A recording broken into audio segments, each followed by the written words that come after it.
Okay, so on this episode of Real Talent, I'm with Trevor Carmichael. Trevor and I have known each other for a long time. And so, Trevor, first of all, could you just give us a quick introduction? What do you do? And sort of, tell us about your CV. What's your background? My name is Trevor Carmichael, obviously. I initially trained as an architectural technician a long time ago. Ended up moving into the IT side of things in the company that I worked for at the time. And we actually worked in that company for 26 years. And then about 6 years ago, I bought a franchise with Rugby Tots, and I ran that parallel with my job. And then from the rugby side of things, coaching side, I started coaching about 10 years ago with my son from P4, and I've just gradually gone through the age groups. I'm now a level 3 accredited coach and head coach of GHA Rugby Club, which I've gone into our second season this season for in the Scottish Premiership, which is the top club league in Scotland. So yeah, that's pretty much my story. Good. So pretty high standard of rugby that you're coaching there.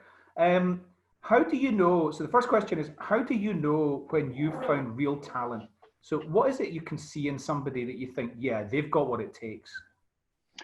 I think in rugby it's quite widespread because the skill sets are so different in different positions. But I think when you see at a young age, under 15, under 16 level, when they're coming up through the ranks and sort of getting a better understanding of the game, you'll see the players who are standing out. They might be slightly bigger, better skill set. They may have a better knowledge of the game, which is one of the key things. But I think it's how you progress that from there. I think sometimes some players, you'll see it in the past. You'll have seen it as well for playing at school. There'll be players you've played with that you go, they're really good. They're going to really push on and push for a Scotland place in the future, and they just don't make it. And that sometimes comes down to a wee bit growth mindset, a wee bit where players they think they're as good as they are then, but then they've still got to build on that to get to the next level. And that's where we have to take kids from 15, 16 and push them on. One of the biggest keys for us at GHA is, obviously we've got talent there. We have got talent. We've got talent we can improve on, but we work on 10 things you don't need for talent. You don't need talent for, so we've got 10 things we go. So being on time, work ethic, effort, body language, energy, doing extra, being prepared, attitude, and being coachable. So that's where that's how we sort of set things out at GHA when in the sort of development process is if you can work to these 10 things, you're on the right course. So an average player could become a really great player by actually just sticking to some of these kind of rules. Yeah, exactly. It's if you have a good work ethic and you have you do extra, you're obviously going to become a better player over time. And that's key. That's a key element for the people we're talking about who are good at a young age. Don't necessarily take on board, well, I need to do extra, I need to do this, I need to do that to become a better player, because some of them think at that point they are as good as they're going to get. But then the problem is, and if rugby is, you do get diamonds in the rough and development later on in their sort of progress through rugby. And if they can stick to these 10 elements, that's key to becoming a better rugby player from our point of view anyway at GHA. What does growth mindset mean? That was a term you used a minute ago. Yeah, so growth mindset, you've got different aspects. So you've got people who think they're good, think they're better than everybody, or not better than everybody, but they think they're at the level that they need to be at. So they don't work as hard on their skills. But then on the flip side of that, you've got kids who are not necessarily as good, but they've got so much potential or so much motivation and passion about the game that they go away and work on it day in, day out. And you'll see over time, these people who have a mindset of they think they're better, that'll slowly but surely, the people who work hard and work over time, they become a better rugby player over time. So it's trying to get that. It's attitude. Attitude is key in all of this, and being coachable. If a player's not coachable, it's a very hard situation. So what you're describing there is, quite frankly, the absolute opposite of me, because I peaked when I was about 16 or 17 and thought I was absolutely brilliant. And I was quite good, but I didn't get better. In fact, I probably got worse in the next steadily worse over the next 30 years. Uh-huh. So when you've as a coach, what are when you've found somebody that you think, yeah, this person's got real talent, what are the most important things you could do to nurture that? As a coach, as a manager, as a leader? So for me, I think for me, when I see a young player, or we've got players in the club who are academy players from at Glasgow, and they play for GHA. And biggest thing for me is I see a lot of kids at 17, 18, and they've got this goal of becoming the next professional rugby player, the next Stuart Hogg. And I just find sometimes they get too serious about it, rather than at the end of the day, you're trying to have a bit of fun here, and you're only 18 years old. So for me, a big thing is fun. They have to enjoy the game. If they don't enjoy the game, then they're not going to get very far with it. So as a coach, we'll do a lot of self-reflection with the coach for the players. So we'll have discussions with them. We'll do video analysis with them, and the biggest thing for me is setting goals for them. So for a player coming to a training session, we would be looking to them, giving themselves 2 goals that they're going to work on during that session, if it be 5 good tackles or 5 good passes. So give them targets they're going to work on in a session, and then at the end of the session they can self-reflect and say, right, well, did I achieve those goals? And that's key for us, is the fact that we want players to be better rugby players at the end of the session as they were before the session. So we want them to improve through the session. Challenge the players at training. We do a lot of player-led situations, and we want people to have voices. And it's all changed from probably when we played. Coaches told us what to do, so it's very open now, where we'll question players and we'll get feedback from players. Sometimes will just say, right, you guys go away and do that bit of the session. So give them a bit of ownership on it. And from a coach's point of view, for development, we have to be open and honest with them. If we're not open and honest with them, then we're not doing themselves any justice. We really want them to get better.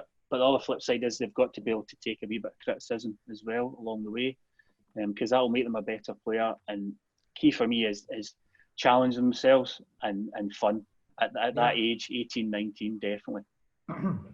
So you've been in rugby for a long time, and you'll have both played with and coached people that have gone on to play in higher levels again. Is there anything that you've seen in those people that they just really stand out? And what is that you've seen that really makes them stand out, and you think that person's going to go on and play for Scotland?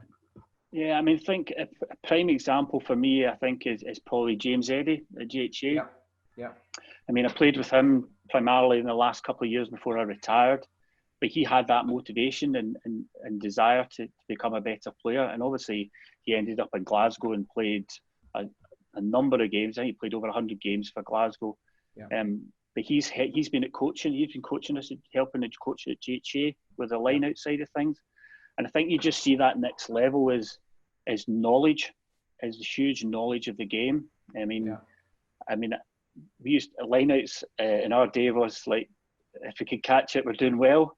But when I started coaching and James Eddy was on board, when we went through the lineouts, it's like you need a degree in it, and it's just that different level, and it's attitude and coachability is key as well. But James Eddy definitely is somebody who's really pushed himself. He obviously didn't get to the level that he probably should have.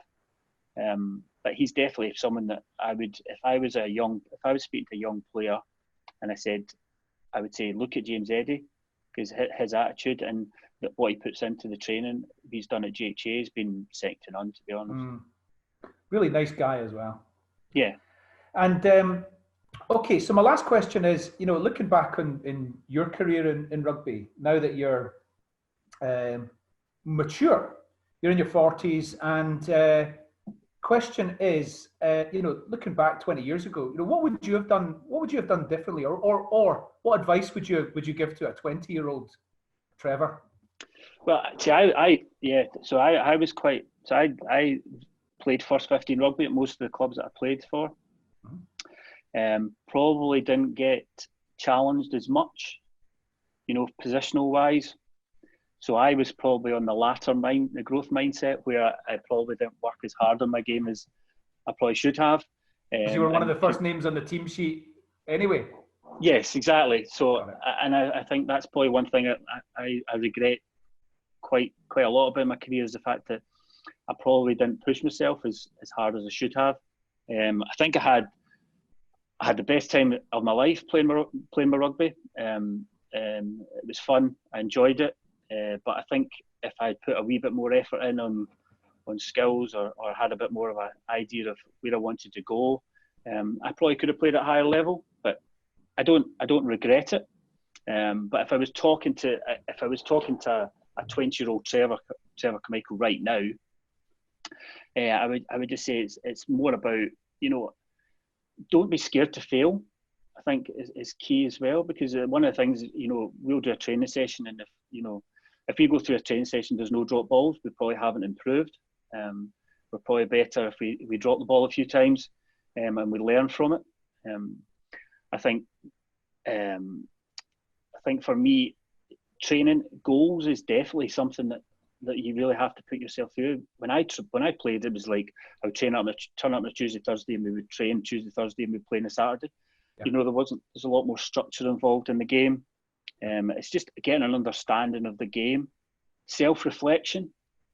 I think one key thing that a lot of the boys do now, my son's in the academy at the moment, so what they have is they have a diary, a training diary.